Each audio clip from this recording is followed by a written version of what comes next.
Alright, so kamakailan lang nagbigay ng statement si VP Sara saying na parang thankful siya dahil sa nangyari sa The Hague, nagkaroon ng forgiveness sa pagitan nila ng papa niya ni Per RD, no?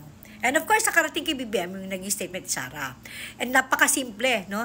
Napakasimple ng tinugon ni BBM. Ang sabi niya lang, glad I could help. Really? Are you confirming na ikaw ang utak sa nangyaring ito? Is that a confirmation? Admission? So, tama ba yung sinabi ni DILG Secretary Remulla na isa ka sa 4 na naging utak sa nangyari kay PRD? Because napakasimple ng sinabi mo, glad I could help. So, ikaw nga.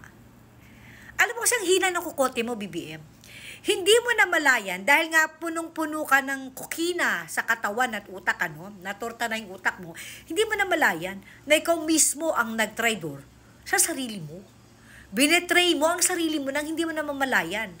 Sa simpleng statement mo na glad I could help. Diba? Is that a confirmation? Are you confirming that was really you? BBM, no matter how much you deny, okay, na wala kang kinalaman, hindi ka nakipag-cooperate, hindi ka nag-participate sa ginawang hakbang ng ICC. But, ICC mismo ang nagsabi na it was the Philippine government who surrendered, okay, PRID sa kanila. Alam mo yun, yung puno-puno ka na kasinungalingan sa katawan, pagkatapos sa huli, ikaw rin pala magbubuko sa sarili mo. Glad you could help? Yes! Ang ganda ng statement mo. Sa sinabi mo yan, nakatulong ka din sa amin.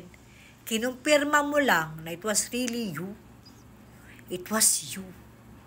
Nobody else but you.